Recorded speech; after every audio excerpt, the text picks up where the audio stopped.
हे दोस्तों, मैं हूँ राइटर ममता चौधरी। आप देख रहे हैं काशी की छाव में अब है एपिसोड नंबर 23। आई होप आपको ये सीरीज पसंद आए। अगर पसंद आए तो वीडियो को लाइक शेयर सब्सक्राइब जरूर करना। कुछ ही देर में वो लोग एक क्लब के पास पहुंचे और अपनी अपनी बाइक रोकी।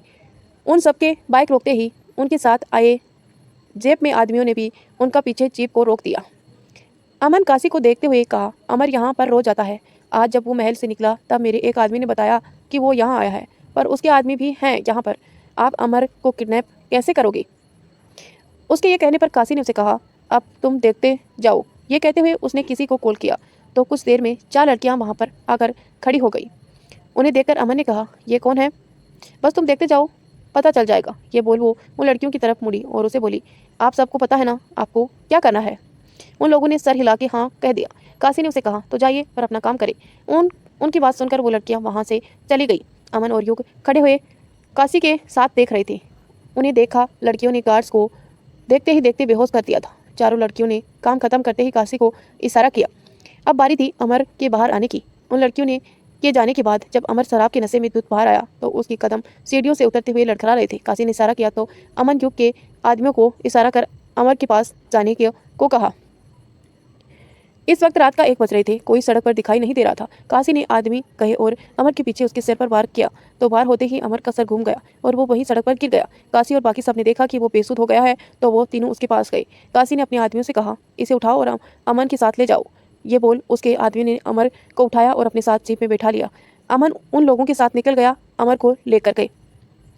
उसके जाने के बाद काशी ने युग से कहा, ये तो हो गया सेटल। अब कल सुबह मालिनी और उसके परिवार को मुंह देखना है हमें, जब राज्य अभिषेक नहीं होगा और जब मालिनी तिल मिलाएगी। कसम से बहुत मजा आएगा हमें। बहुत कुछ छीना है तुमने मुझसे, मेरा मालिनी, अब मेरी बारी है। ये बोल वो युग के साथ वापस महल के लिए निकल गई। दोनों ही वो बाइक को बहुत ही संभाल के महल के पीछे वाले रास्ते से अंदर लेकर आए और काशी के कमरे की खिड़कियों से लटक रही सीढ़ियों से साड़ी से दोनों चढ़कर वापस महल के अंदर आ गए। वापस उसी वक्त में काशी ने जब सब कुछ रुद्र को बता दिया तो रुद्र हैरानी से उसे देख रहा था। काशी उसके सामने सर झुका के अपने पैर बच्चों की तरफ फर्श पर इधर उधर कर रही थी। रुद्र उसके सर पर मारते हुए बोला, तुम्हें देखकर कोई नहीं कहेगा कि इस शरीफ चेहरे के पीछे इतनी सादे दिमाग भी है। तुम्हें पता भी है काशी क्या किया है आपने? अगर किसी ने केस कर दिया तो आप कभी कुछ करने से पहले सोचती है या नहीं? आपको पता है आप बहुत पागल हैं। मना किया था ना मैंने आपको कुछ मत करना, पर आपने तो जैसे ठान ली है कि रुद्र कुछ भी कहे पर हम तो अपने मन की करेंगे। बोला था ना मैंने कि मैं कर दूंगा जो करना होगा, तो आपने अपना दिमाग क्यों लगा दिया? आप जानती हैं अगर कोई भी सबूत आपके खिलाफ मिला तो क्या होगा? रुद्र गुस्से में बोले जा रहा था और काशी खड़ी सुने जा रही थी। काशी ने मन में कहा, अजीब आदमी है, खुद ही बोलते रहते हैं।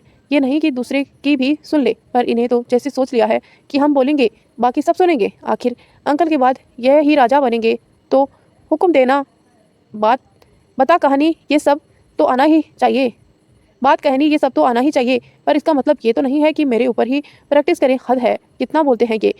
कान दुखने लगे हैं इसके भाषण से। काशी इधर मन ही मन बोले जा रही थी, उधर उधर उसे सुनाए जा रहा था। गुस्से में कुछ भी बोले जा रहा था। जब उसने देखा कि काशी खामोश खड़ी हुई कुछ नहीं बोल रही है तो उसे कहा, आप सुन रही हैं ना मैं कुछ बोल रहा हूँ आपसे? क्या फर्श को घूरे जा रही हैं? अब क्या उसे तोड़ने की सोच रही हैं? इस बार रुद्र की बात सुनकर उसने कहा, काश मेरा बस चलता तो आपका सर ही फोड़ देती। इताज इतना बोलते ही आप ऐसे लगता है कि मिर्ची खा के पैदा हुई थे, नहीं तो नाखली का पौधा लगाते हैं आप। जहाँ हाथ लगाओ वहीं काट खाते हैं। ना जाने आगे आपके घर वाले आपको कैसे झेलते हैं। आप मुंह खोलते हैं तो धमाक देते हैं या फिर भाषण देते हैं। मैं आपकी प्रजा नहीं हूँ जो आप जब देखो भाषण देते रहते हैं। चुप, एकदम चुप, जा रही हूँ मैं। ये बोल वो उसके कमरे से निकल गई। रुद्र उसे जाते हुए देख रहा था। वो हैरान था कि काशी आज उसे इतना बोल गई। और इधर काशी उसके कमरे से निकल के जाते हुए खुद से बोली, अच्छा हुआ, अच्छा मैं ये सब बोल के चली आई, नहीं तो ये रुद्र अवतारी जल्दी नहीं छोड़ता। नहीं जान बचती लखो पाए। ये बोलते हुए वो अपने कमरे में चली आई और दरवाज़ा बंद कर लिया। रात का वक्त, पुलिस स्टेशन। काशी युग और रुद्र के साथ पुलिस स्टेशन आई थी। इंस्पेक्टर उसका बयान दर्ज कर रहे थे। काशी ने इंस्पेक्टर साहब से कहा, सर क्या मैं मालिनी जी से मिल सकती हूँ अगर आप इजाज़त दें तो? इंस्पेक्टर साहब ने उसे कहा, जी क्यों नहीं, पर कुछ वक्त के लिए। ये बोल इंस्पेक्टर ने एक कांस्टेबल को आवाज़ देते हुए कहा, रामदीन, राजकुमारी को ले जाओ और मालिनी जी से मिलवा दो। उसके कहने पर कांस्टेबल काशी को लेकर मालिनी के पास जाने लगा तो रुद्र और युग भी उसके पीछे जाने लगे। तो काशी ने उन दोनों को रोकते हुए कहा, आप दोनों यहीं रहकर बात कर ले, मैं आती हूँ। इस पर रुद्र ने उसे कहा, नहीं, मैं साथ चलूंगा तुम्हारे। उसके ऐसे कहते देख काशी ने उसे साथ आने के लिए हाँ कह दिया। काशी और रुद्र दोनों ही जब कांस्टेबल के साथ मालिनी के पास पहुंचे तो वो जेल के अंदर बंद थी और वही गुस्से में बैठी हुई थी। कांस्टेबल उन दोनों को छोड़ के वहां से चला गया। काशी ने मालिनी को देखते हुए कहा, कैसी हैं आप मालिनी जी? अच्छा तो लग रहा है ना यहाँ पर आपको। उसके ये कहते ही मालिनी ने अपना सर उठा के उसे देखा। वो गुस्से में उठ गई और उसकी तरफ मारने के लिए हाथ बढ़ा दिया, पर रुद्र ने काशी को पीछे से खींच लिया। मैं तुम्हें छोड़ूंगी नहीं, वरना बताओ मेरा बेटा कहाँ है। यह कहते हुए माली जेल की सलाखों पर अपने हाथ मारने लगी। काशी ने उसे देखते हुए बहुत शांति से कहा, बेटा चाहिए तो मैं आपके सामने एक शर्त रखती हूँ। अगर आपके मान लिया तो ठीक, 24 घंटे के अंदर आपका बेटा सही सलामत आपके महल में होगा, वरना उसकी लाश तक नहीं मिलेगी। सोच लो मालिनी जी। उसकी बातें सुनकर मालिनी ने गुस्से में कहा, मुझे पता है तूने ही ये किया है, इतना घटिया काम तू ही कर सकती है। काशी ने उसकी बात बीच में ही काटते हुए कहा, नहीं मालिनी जी, इसे घटिया काम नहीं कहते, इसे कहते हैं साम दाम दंड भेद। सब लगा दो जब आपका दुश्मन बहुत सातिर हो, जैसे आपने मेरे पिता के साथ किया था। वादा करती हूँ जो आपने किया उससे भी ज़्यादा बुरा होगा आपके साथ, तो तैयार रहना। वैसे हाँ, मैं आपको बता दूं कि आपके बेटे को किडनैप किए हुए 24 घंटे में कुछ घंटे बाकी हैं। अगर आपने मेरी शर्त नहीं मानी तो मैं उसे ज़्यादा देर तक जिंदा नहीं रख पाऊंगी, तो जल्दी सोच लो। मालिनी ने उसे देखते हुए गुस्से में कहा, क्या शर्त है तुम्हारी? काशी ने हंसते हुए कहा, हाँ ये हुई ना बात अकलमंदी वाली। तो शर्त बस छोटी सी है, आप मेरा महल खाली कर दे और उसके पेपर पर साइन कर दे। अभी 1 मिनट में देती हूँ आपको। यह कहते हुए उसने अपने क्लेज से एक पेपर और पेन निकाला और उसकी तरफ बढ़ा दिए। माली ने पेपर और पेन लेकर उसे देखते हुए कहा, अगर मैं ना करूँ तो? इस पर काशी ने उसे कहा, तो बस तुम्हारा बेटे की लाश दूर की बात है, उसे राख तक नहीं मिलेगी। तो सोच लो, बेटा जिंदा रहा तो आपको शायद गद्दी मिल जाए। उसके ये कहने पर मालिनी ने गुस्से में पेपर पर साइन कर दिया और उसे देते हुए मन में बोली, इसकी बहुत बड़ी कीमत चुकानी पड़ेगी तुम्हें काशी। तुम अभी एक सच से अनजान हो जो सिर्फ मुझे पता है, और अब वो तुम्हें मैं तब बताऊंगी जब तुम मुझे यहाँ से निकालोगी। काशी ने उसे देखते हुए कहा, वैसे तुम बहुत ही पागल हो मालिनी, क्योंकि तुमने महल के साथ मुझे वो कॉलेज भी दे दिया जो मेरे पापा ने बनाया था। Thank you. वैसे वादे के मुताबिक ठीक कल 11 बजे तुम्हारा बेटा तुम्हारे पास होगा। अच्छा एंजॉय जेल की रात। ये बोल वो वहीं से चली आई। इस सब में रुद्र उसे खामोश खड़ा देख रहा था। उसे आज काशी समझ नहीं आ रही थी। काशी, युग और रुद्र तीनों ही महल के लिए निकल गए। पूरे रास्ते काशी खामोश थी। रुद्र उसे देखकर समझना चाहता था पर समझ नहीं पा रहा था। रुद्र ने अपने मन में कहा, तुझे काशी में बहने वाली शांत गंगा कहूँ या तुझे काशी में बहने वाले महादेव का काल रूप कहूँ? कौन हो तुम? क्या हो तुम? अब मैं तुम्हें समझना चाहता हूँ। यह कहकर रुद्र शांति से अपनी आंखें बंद करके उसे देखने लगा और मन ही मन सोचने लगा। काशी, रुद्र और युग के साथ महल वापस आ गई। जब वो लोग महल वापस आए तो सब बैठे उनका इंतजार कर रहे थे। काशी अंदर आई तो चंदो और शालिनी ने सबसे पहले उठ के उसे पूछा, काशी बेटा क्या हुआ? कुछ किया तो मालिनी और लिख दिया FIR उसके खिलाफ? हाँ। काशी ने उसे सामने खड़े होते हुए कहा, आप FIR की बात छोड़ो, मैं तो आप सबके लिए एक खुशखबरी लाई हूँ। ये कहते हुए उसे वही पेपर वापस निकाल के उन सबको दिखा दिया। विजय राणा और बाकी सब पेपर देखकर बोले, ये क्या है? काशी ने खुश होते हुए कहा, ये हमारे महल के और कॉलेज के पेपर हैं जो मेरा था, अब वो वापस से मेरा हो चुका है। तो कल सुबह हम अपने महल जैसलमेर वापस जा रहे हैं, अपने लोगों के पास जिन्हें इस वक्त हमारी ज़रूरत है। उसके ये कहने पर सब उसकी तरफ हैरानी से देखने लगे। राणा ने से कहा, पर बेटा आपने ये सब किया कैसे? इस पर रुद्र ने कहा, यह सवाल अच्छा था आपका अंकल जी कि काशी ने ये सब किया कैसे। तो बताओ काशी, कैसे किया आपने ये सब? खोले अपने जादू के पिटारे का राज। उसके ये बोलने पर वहाँ खड़ी शिवांगी ने कहा, जादू का पिटारा मतलब? ये तो आप सब को काशी ही पाएगी। तो काशी बोले। यह कहते हुए रुद्र उसकी तरफ देखने लगा। काशी ने सबसे कहा, मैं आप सबको बताऊंगी लेकिन यहाँ नहीं, आप सब मेरे साथ स्टडी रूम में चलें। वो आगे आगे चलने लगी और बाकी सब उसके पीछे पीछे। स्टडी रूम में आकर काशी ने दरवाजा बंद किया और सबकी तरफ मुड़ी। उसने सबकी तरफ देखते हुए कहा, अमर का वक्त पर ना आना या यूँ कह ले आप सबकी उसका महल में ना होना, ये मेरी चाल थी। मैंने ही राज्याभिषेक को रोकने के लिए अमर को कल रात किडनैप करवाया था। उसे ये सुनते ही विजय के होश उड़ गए। उसने हैरानी से पूछा, मतलब अमर आपकी कैद में है? पर आपने तो कहा था कि आपने कुछ नहीं किया, तो फिर ये सब और ये किया कब आपने? हाँ, रुद्र ने फिर बीच में कहा, इसके बारे में भी आपको काशी जी बताएंगी। बताइए काशी जी। इस बार काशी ने गुस्से में घूर कर रुद्र को देखा और फिर सबकी तरफ देखते हुए पूरी कहानी बता दी। ये सुनते ही सब आंखें फाड़े उसे देखे जा रहे थे। राणा जी ने उसे कहा, आप जानती हैं कभी कभी आप डरा देती हैं, जैसे हुक्म सा डराया करते थे। कब क्या कर देते। तो पता ही नहीं चलता। आप बिल्कुल उनकी तरह हैं। अगर किसी को पता चला तो, अगर उन लड़कियों ने पकड़े जाने पर आपके खिलाफ गवाही दे दी तो? काशी ने बेफिक्री से कहा। अरे जब वो लड़कियां होंगी तो मिलेंगी ना। यह सुनते ही शिवांगी ने उसे कहा, मतलब आपने उन्हें मार डाला? इस पर काशी ने कहा, अरे नहीं पापा, वो जिंदा हैं, पर वो लड़कियां नहीं थी, वो तो लड़कियों के वेश में लड़के थे। अब जब वैसी लड़कियां हैं ही नहीं तो मिलेंगी कहाँ पर? यह कहते हुए उन्हें एक आंख मार दी। चंदा ने उसके सर पर मारते हुए कहा, ये छोरे तो पागल ही है, हरकतें जंगली वाली ही है, सुधर मत जाना। ये बोल वो उसे घूरने लगी। काशी ने अपने सर को मुंह बना के सहलाया और राणा जी से कहा, अच्छा जो हो गया सो हो गया, पर काशी अगली बार से कुछ भी करो तो पता देना हमें, क्योंकि ऐसे झटके सहने से हमारी उम्र नहीं। उसके ये कहने पर काशी ने सर हिला के उसे हाँ में सर हिला दिया। विजय ने कहा, चलो अब एक बात तो अच्छी हुई कि हमारी राजकुमारी को उसका महल मिल गया, तो अब कल हम सब वहाँ चलेंगे। उसकी बात पर सब खुश हो गए। रुद्र वहाँ से बिना कुछ कहे चला गया। काशी उसे घूर के जाते हुए देख रही थी। रात का वक्त था। काशी कमरे में आई और खुद से ही बोली, कौन सा देख लेंगे आपको, जब देखो हमें डांट खिलाने के लिए बैठे रहते हैं। कभी कभी तो मन करता है इन्हें धक्का मार दूं और खाई में गिर जाएं, हाथ पैर टूटेगा ना तो मजा आ जाएगा। ये कहते हुए उनकी नज़र खिड़की से बाहर गई। उसे देखा रुद्र घाट की सीढ़ियों पर खड़ा था। काशी ने उसे देखते ही ना जाने क्या सोचा और उसने अपनी सोल ली और बाहर निकल गई। इधर घाट पर रुद्र खड़ा काशी के बारे में सोच रहा था। उसे आज जो काशी में देखा वो कुछ अलग ही था। काशी की हरकतें अक्सर रुद्र को उनके बारे में सोचने पर मजबूर कर देती थी। वो नहीं चाहता था कि वो सोचे उनके बारे में, पर वो सोचने लगता था। आजकल काशी को लेकर रुद्र के दिल में कुछ अलग ही एहसास था जो आजकल वो महसूस कर रहा था। वो अपने ख्यालों में खोया हुआ सब कुछ सोच रहा था कि तभी पीछे से गुस्से में काशी ने उसकी पीठ पर मारा और उसे धक्का देने लगी। अरे काशी, ये क्या बदतमीजी है, कैसी हरकत कर रही है आप? ये कहते हुए रुद्र उसके हाथ को पकड़ने लगा जो पकड़ में नहीं आ रहा था। आप खुद को समझते क्या हैं? जब देखो मुझे डांट खिलाते रहते हैं। आज फिर माँ ने मुझे डांटा, वो भी सिर्फ आपकी वजह से। ये कहते हुए वो उसे धक्का दिया जा रही थी। रुद्र उसे दोनों हाथों को कस के पकड़ा और पीछे की तरफ मुड़े अपने पास लेकर आया। पीछे मुड़, छोड़ो मुझे, मैं आपको छोड़ूंगी नहीं। ये कहते हुए काशी खुद को छुड़ाने की कोशिश कर रही थी। रुद्र उसे समझाते हुए बोला, हमारी बात तो सुन ले आप, काशी शांत हो जाओ। काशी का चेहरा रुद्र के बहुत पास था। वो खुद को छुड़ाने की कोशिश कर रही थी। जब रुद्र ने देखा कि वो शांत नहीं हो रही है तो उसने उसे अपने पास खींच लिया और गले से लगा लिया।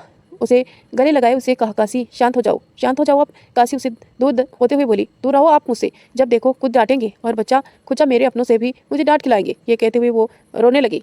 वो रोते हुए आगे बोली, आपसे बोला था कुछ कर दो, रोक दो राज्याभिषेक, पर जब आपने कुछ नहीं किया तो मुझे करना पड़ा। आप अगर करते तो क्या मैं करती? आपने मना किया था ना कि मैं किसी पे पंगा ना लूँ। मैंने लिया नहीं ना, तो ये काम भी आप कर लेते ना। नहीं करना पड़ता मुझे ये सब, पर नहीं, आपने तो बस मौका मिलना चाहिए मुझे कुछ सुनाने का, धमकाने का, नहीं तो मुझ पर गुस्सा करने का। इससे अच्छा तो मैं बनारस में थी। मैंने कहा था मुझे लेकर आओ आप। क्या कहा था आपने कि अच्छा होता मैं मर गई होती अपने माँ पापा की जगह? ठीक है तो बैठो, एक दिन ये मनोकामना भी महादेव पूरी कर देंगे। रुद्र उसे ऐसे रोते हुए देखकर बेचैन हो गया। वो उसके पास आया और उसे चेहरा अपने हाथों में लेने लगा, पर काशी ने उसका हाथ झटक दिया। वो सुबकते हुए अपने आंसू पोंछते जा रही थी और बोले जा रही थी, इधर आइए काशी। रुद्र ने बोलते हुए फिर उसके पास पड़ा। काशी ने उसे धक्का दे दिया और उसे सुबकते हुए बोली, दूर रहिए हमसे, और ये बोल रोते हुए उसे देखने लगे। रुद्र ने उसकी तरफ कदम बढ़ाया तो उसने अपने कदम को रोते हुए पीछे कर दिया। रुद्र उसकी तरफ बढ़ रहा था और काशी अपने कदम अब घबराहट से दूर कर रही थी। वो जाने लगी तो रुद्र ने उसका हाथ पकड़ रोक लिया और उसे अपने पास लाते हुए पीछे से पकड़ लिया। रुद्र के ऐसे छूने से काशी को अजीब से लग रहा था। रुद्र उसे अपने पास लेकर आया। उसने काशी को पीछे से अपनी बाहों में लिया और उसके पास आकर बोला, शांत हो जाओ काशी। क्या तरीका है यह बात करने का? इस तरह से बात की जाता है क्या? जब देखो लड़ाका तलवार लिए चढ़ी रहती हो आप। काशी शांत ही अच्छी लगती है। कभी देखो काशी में इतना उथल पुथल। हाँ मानते हैं आपके रहने पर होती होगी वहाँ उथल पुथल, पर हमें तो शांत काशी पसंद है। वो जो रात के घाट पर बैठी है और घंटों चांद को निहारती है, वो जिसकी पायल शोर करती है पर वो नहीं, वो जिसकी आंखें सब बोलती हैं लेकिन होठ मेरे सामने आने पर खामोश हो जाते हैं, वो जो बहुत प्यारी है, जिसे गुस्सा दिलाने में हमें सुकून मिलने लगता है, वो जिसकी मुस्कान हमें अच्छी लगने लगती है और जिसकी आंसू हमें बेचैन। आप हमारी वाली काशी रहा करें, शरारती, हमेशा मुस्कुराने वाली और मेरे कुछ कहने पर मुझे घूर के देखने वाली। ये कहते हुए रुद्र ने काशी का चेहरा अपनी तरफ कर लिया। उसने उसके बहते हुए आंसुओं को पोंछते हुए कहा, आखिर बनारस की शेरनी ने हम पर हमला बोल ही दिया। उसके ये कहने पर काशी ने सुबकते हुए देखने लगे। रुद्र ने बिना किसी झिझक के आज काशी को अपनी बाहों में भर लिया। आज काशी को रुद्र की बाहों में बहुत सुकून मिल रहा था। वही सुकून रुद्र को काशी को अपने सीने से लगाए मिल रहा था। दोनों ही दियों से भरे घाट की जगमगाहट के बीच एक दूसरे की बाहों में खड़े थे। रुद्र बहुत शांत था आज काशी को इस तरह बाहों में लेकर। दूसरी तरफ युग अपने कमरे में जा रहा था कि तभी उसके पैर शिवांगी के कमरे की तरफ रुक गए। उसका गेट जरा सा खुला हुआ था। वो अपना सूट के पीछे से जिप के ऊपर कर बंद करने की कोशिश कर रही थी। युग ने कुछ सोचा और उसके कमरे में चला गया। उसने लाइट्स ऑफ की और गेट बंद कर दिया। शिवांगी लाइट ऑफ होने से घबरा गई। बालकनी से आती चांद की रोशनी का सारा कमरा हल्का सा रोशन था। ठंडी ठंडी हवाएं पर्दे उड़ाए जा रही थी। जब शिवांगी ने युग को देखा तो उस वक्त ऐसा यहाँ देखकर घबराती हुई उसे दुपट्टा को लेते हुए बोली, आप यहाँ कोई काम था क्या? युग उसके पास आते हुए बोला, आपसे बात करनी थी, कई दिनों से सोच रहा था पर वक्त नहीं मिला। ये बोलते हुए वो उसके पास आया और उसके कंधे से मोड़ दिया और उसके हाथ को हल्के से अंधेरे में उसकी पीठ पर ले आया और उसे छूते शिवांगी सिर गई। वो उसे दूर जाने लगी तो युग ने उसके सूट की डोर पकड़ के उसे अपने पास खींच लिया और उसे बांधते हुए बोला, मैं कल जैसलमेर जा रहा हूँ हमेशा के लिए, पर जाने से पहले आपसे कुछ कहना चाहता हूँ। शिवांगी, मैंने जब से आपको देखा उस दिन से आपसे प्यार करता हूँ और बहुत करता हूँ। मुझे पता है आप भी करती हैं, पर मुझे नहीं पता आपने क्यों अपने कदमों को रोक रखा है, इन होठों को सिल लिया है। पर मैं अब इस बात को अपने दिल में नहीं रख सकता। अगर आपको भी मुझसे मोहब्बत है तो कल जाने से पहले मुझसे एक बार मिल लेना, नहीं तो मैं समझ जाऊँगा कि आप हमसे प्यार नहीं करती हैं और पूरी ज़िंदगी एक तरफा मोहब्बत को लेकर मैं जी लूँगा। ये बोल वो अपना दुपट्टा ठीक कर कमरे से बाहर निकल आया। शिवांगी वैसे ही आंखों में आंसू लिए खड़ी थी। युग ले जाते ही वो घुटने के बल नीचे बैठ गई और रोने लगी। उसने अपने हाथों से अपने मुंह को छुपा के कहा, मैं आपसे प्यार करके भी नहीं बता सकती। ना जाने क्यों उस दिन से मैं आपसे अपना प्यार नहीं जता पा रही हूँ। मैं नहीं देख सकती आपको प्यार, नहीं दे सकती दुनिया भर के बोझ को। आज आपको मुझे प्यार है, पर कल जब सब समझ के कहे ताकि आपके कानों में गए और आपको एहसास हुआ कि मुझे प्यार करना आपकी ज़िंदगी की सबसे बड़ी गलती है, तो आप क्या करेंगे? छोड़ देंगे तब आप मुझे? इससे अच्छा होगा कि आप अभी मुझसे दूर हो जाइए। ये बोलकर वो रो दी। एक तरफ इजहार नहीं था पर सुकून था, दूसरी तरफ इजहार था पर सुकून नहीं था। कहीं मोहब्बत दिलों को महका रही थी तो वहीं दूसरी तरफ मोहब्बत आंखों में आंसू और दिल में दर्द दे रही थी। तो क्या होगा दोस्तों इस कहानी में आगे? क्या मोहब्बत सफल हो पाएगी एक दूसरे की, या फिर इस बार भी रह जाएगी अधूरी? ये सब जानेंगे हम थोड़ी देर में। उससे पहले आप वीडियो को लाइक कर दीजिए। मैं देख रही हूँ ना ही आपके लाइक आ रहे हैं ना ही कमेंट आ रहे हैं। क्या आपको ये स्टोरी पसंद नहीं है? अगर नहीं है तो प्लीज़ एक बार कमेंट करके बताइए। मैं इस स्टोरी को एंड करने का सोचूंगी। रुद्र और काशी एक दूसरे की बाहों में खड़े थे। काशी ने सुबकते हुए कहा, कल से रहना खुद से आप। मैं कल अपने महल चली जाऊंगी। इस जेल से दूर रहूंगी तो अच्छा होगा मेरे लिए। और जब मैं चली जाऊंगी तब घूमना भूत की तरह इस घाट पर। जब कोई नहीं मिलेगा आपको डांटने के लिए तब पता चलेगा। हर वक्त जो आंखें दिखाते रहते हैं ना मुझे, तब दिखाना इस महल के नौकरों को आंखें। यह कहते हुए काशी उससे दूर हुई और अपने आंसू पोंछने लगे।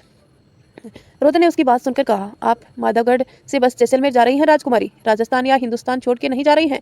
जब मैं आपसे मिलने और आपको डांटने नहीं आ सकता हूँ, जब मुझे लगेगा कि अब आपको डांटने का मन है या आपसे लड़ने का मन है, तो मैं चला आऊँगा आपके महल में और आपसे थोड़ा लड़ूंगा, झगड़ा करूंगा, आपको गुस्सा दिखाऊंगा और आपको डांटूंगा भी। फिर आप नहीं मानी तो मैं आपको उठा के इसी जेल में ले आऊँगा। अच्छा? इस पर काशी ने उसे कहा, मुझे पकड़ना इतना आसान नहीं है कंवर साहब। उसके ये बोलने पर रुद्र ने उसकी तरफ बढ़ते हुए कहा, अच्छा ये बात यहीं तो रुकिए, अभी बताता हूँ मैं। ये बोल के उसकी तरफ पर काशी उसे दूर भाग गई। रुद्र उसके पीछे भाग रहा था। उधर दूसरी तरफ शालिनी जब काशी के कमरे में कुछ काम से आई तो उसने देखा कि वो कमरे में नहीं थी। तभी उसे काशी की आवाज़ बाहर से सुनाई दी। उसने खिड़की से बाहर देखा तो रुद्र काशी के पीछे भाग रहा था। उधर काशी उसे बच के भाग रही थी। उन्होंने उन दोनों को ऐसे एक दूसरे के साथ खुश देखा तो उसके होठों पर मुस्कान आ गई। उन्हें देखकर बोली, महादेव करे कि आप दोनों ऐसे खुश रहें, कभी कोई मुसीबत कभी भी किसी भी हालत में ना आए, मुस्कुराए और यहीं ऐसे ही रहे। ये बोलकर उसे कमरे से चली गई। सुबह का वक्त, माधवगढ़ का महल।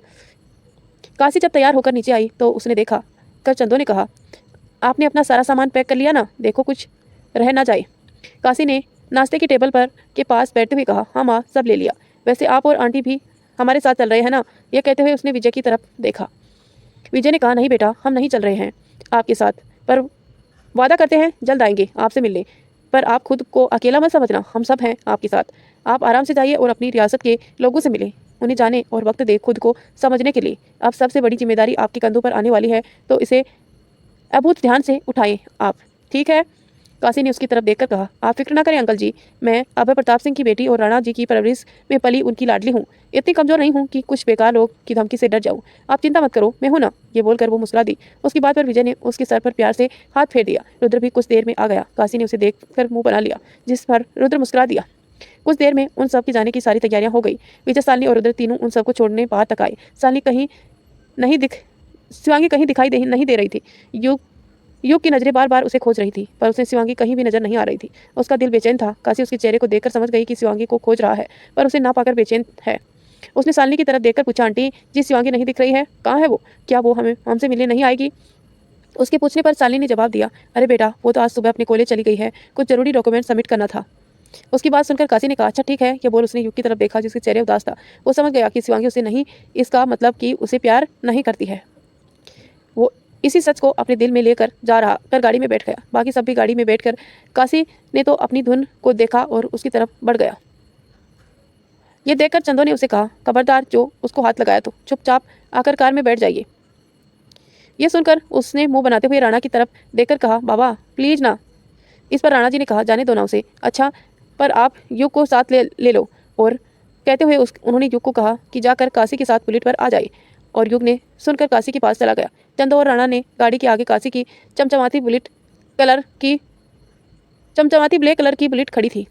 काशी ने अपने बालों का जोड़ा बनाया और बैठ गई बुलेट पर, चश्मा लगाए। युग उसके पीछे बैठे हुए बोला, दीदी थोड़ा धीरे चलाना, कहीं गिर गई तो टांग वांग टूट गई तो मेरा तो बता रही हूँ, टूटी टांग से मारूंगी आपको। इस पर काशी ने मुस्कुरा के बुलेट को स्टार्ट कर दिया और कहा, बेटा अभी कहाँ हम तुम्हें टूटने देंगे, अभी तो आपको शादी छोटी राजकुमारी से करवाना है, जो आपका दिल सुकून चैन सब लेकर गायब है। एक बार शादी कर लो तो तुम्हें हम सब खुद अपने हाथों से किसी खूबसूरत वादियों से धक्का दे देंगे। अच्छा। ये सुनकर युग उसे बोला, बड़ी दी हो गई कि जल्लाद जो तुम सोचोगी, और अब हमें पकड़ लो, कहीं सच में ना गिर जाए। ये बोल उसने बाइक चला दी और बुलेट को शालिनी के पास रोक उसे बोली, अच्छा आंटी बाय, पर जल्दी आना आप सब, और रुद्र जी बाय, खड़ूस कहीं के। ये बोल चश्मे के अंदर से उसे आंखें मारते हुए वो बुलेट स्पीड से लेकर निकल गई।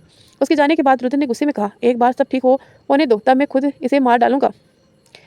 इस बार शालिनी ने उसे कहा, अब ऐसे नहीं होना वाला, अंदर चले, आपको भी ऑफिस जाना है। ठीक है। वो लोग अंदर आए तो विजय ने कुछ सोचते हुए कहा, क्या उन लोगों को और काशी को ऐसे कुछ लोगों के साथ भेज देना ठीक है? शायद रुद्र का उन लोगों के साथ जाना ठीक होता, हम कुछ ठीक नहीं लग रहा है। ये सुनकर रुद्र ने उसे कहा, पापा आप शांत रहे, कुछ नहीं होगा, काशी खुद को टफन है, उसका कोई कुछ नहीं कर सकता। देखा नहीं, उसने रातों रात उसे राजेश जी से रुकवा दिया, एक रात में उसने अपना महल ले लिया। उसे कमजोर ना समझिए आप तो परेशान ना ही हो। ये बोलकर वो अपने कमरे में चला गया।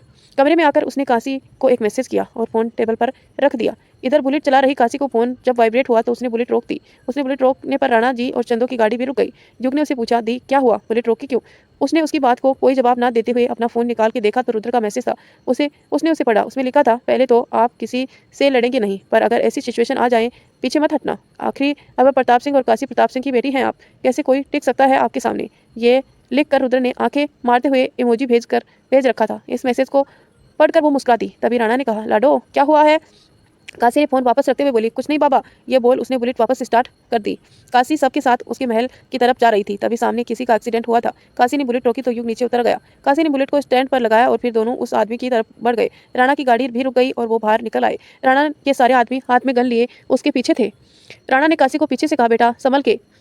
उसके ये कहने पर काशी ने कहा, हाँ बाबा। ये बोल युग और वो दोनों उस आदमी के पास गए। काशी ने उस आदमी को जैसे हिलाया वैसे ही आदमी उठ खड़ा हुआ और उसे काशी को पकड़ के उस पर बंदूक तानते हुए कहा, राणा आपकी बेटी और बेटा को सही सलामत देखना चाहते हो तो अपने आदमी को कहा कि बंदूक नीचे करे, नहीं तो यहीं के यहीं खोल के रख दूंगा, चल जल्दी कर। वो ये कह ही रहा था कि तब तक उसके आदमी ने सबको घेर लिया था। राणा और चंदो ने ये देखा तो घबरा गई। राणा ने उन्हें देखते हुए कहा, अगर मेरे बेटे और बेटी को कुछ भी हुआ तो देख लेना, मैं तुम लोगों को छोड़ूंगा नहीं। ज्यादा बात ना करो राणा जी, कहीं मेरा दिमाग खराब हुआ तो दोनों यही ढेर मिलेंगे। उसके ऐसे कहने पर चंदो ने सबको बंदूक नीचे रखने को कह दिया। उन गुंडों ने राणा को देखते हुए कहा, सब अपने घुटनों के बल बैठ जाओ और हाथ सर पर रखो। उसके कहने पर सबने वही किया। उस आदमी ने अपने आदमियों से सबकी बंदूक लेने को कहा और गाड़ी लाने को कहा। काशी शांति से खड़ी ये सब देख रही थी। युग भी अभी शांत ही था। जब दुश्मन का आदमी गाड़ी लेकर आया तो वो काशी और युग को लेकर उसमें बैठ गया। राणा, कुछ देर बाद तुम्हारी बेटी की लाश मैं तो यहीं छोड़कर जाऊंगा और साथ में तुम्हारे इस बेटे को भी। ये बोल वो दोनों को ले जाने लगा तो काशी ने चिल्ला के कहा, माँ मैं 1 घंटे में आऊंगी, वादा करती हूँ, और युग को भी कुछ नहीं होगा। वो बोली तो चंदो ने विश्वास के साथ उसकी गाड़ी को दूर जाते हुए देख रही थी। राणा चंदो को दोनों ही घबराई हुई नजरों से देख रहे थे। राणा ने विजय के पास फोन किया। 2-3 घंटों में विजय ने कॉल रिसीव की घंटियों में विजय ने कॉल रिसीव किया। उसे बोला, बताओ राणा जी, आप सब पहुंच गए? राणा ने उसे कहा, विजय जी, आप आदमियों को लेकर यहाँ जैसलमेर का एक गांव सारंगपुरी यहाँ आ जाओ, हम ये वहीं हैं। काशी और युग को कुछ लोग उठा ले गए हैं। ये सुनते ही विजय ने उसे कहा, आप चिंता मत करो, मैं अभी आता हूँ। ये बोल उसने फ़ोन रख दिया। उसके फ़ोन रखते ही पास में खड़े रुद्र और शालिनी ने उसे घबराते देख परेशान होते हुए देखकर पूछा। रुद्र ने उसे कहा, क्या हुआ पापा, सब ठीक तो है ना? इस पर विजय ने कहा, काशी और युग को कुछ लोग उठा के ले गए हैं, जल्दी से आदमियों के साथ वहां निकलते हैं। ये बोल वो लोग जाने लगे तो सामने शिवांगी खड़ी हुई मिली, जिससे सब कुछ सुन लिया था। रुद्र ने सब शिवांगी को शालिनी के साथ रहने को कहा और खुद विजय के साथ वहां से राणा के पास चला गया। इधर रेत के मैदान में उन गुंडों ने गाड़ी रोकी और काशी को गुंडों ने सरदार के बाहर निकाला और दूसरे आदमी ने युग को बाहर निकाला। सरदार ने काशी को देखते हुए कहा, यह जगह देख रही हो, बहुत खतरनाक है ये जगह। यहाँ किसी को भी मार के फेंक दो, पता ही नहीं चलता है। हमने बहुतों को इन रेत में दफना कर रखा है और अब तुम दोनों भाई बहन को मारेंगे। तेरी माँ ने भी हमारे सरदार के पिता को मारा था, वो भी बहुत बेरहमी से। आज उसका बदला लेना आए हैं हम। क्या बोलती थी तुम कि 1 घंटे में वापस आओगी? यहाँ से तुम नहीं बल्कि तुम दोनों की लाशें जाएंगी, तो अब मौत के लिए तैयार हो जाओ। ये कहते हुए उसके उस आदमी पर बंदूक तान दी। उधर रुद्र और विजय राणा के पास पहुंच चुके थे। विजय ने राणा से कहा, राणा जी, कहाँ गए वो लोग? शायद रेत के उस खाली मैदान की तरफ गए हैं। उसके कहने पर विजय जी वहां जाने के लिए बोले, पर चंदन ने सबको रोकते हुए कहा, कोई कहीं नहीं जाएगा। काशी ने कहा है कि वो 1 घंटे में वापस आएगी और मेरी बेटी जो कहती है उसे करती है। वो अपनी माँ से किए वादे को कभी नहीं तोड़ती है। उसकी इस बात पर रुद्र ने उसे गुस्से में कहा, आप पागल हो गई हैं, इस पागलपन में आप उसकी जान ले लेंगे। मैं जा रहा हूँ उसे लाने। ये बोल रुद्र अपने आदमियों के साथ निकल गया। क्या काशी अपनी तय वादे के मुताबिक वापस आएगी या फिर उसकी जान ले लेगा वो? ये सब जानेंगे हम नेक्स्ट पार्ट में। तब तक के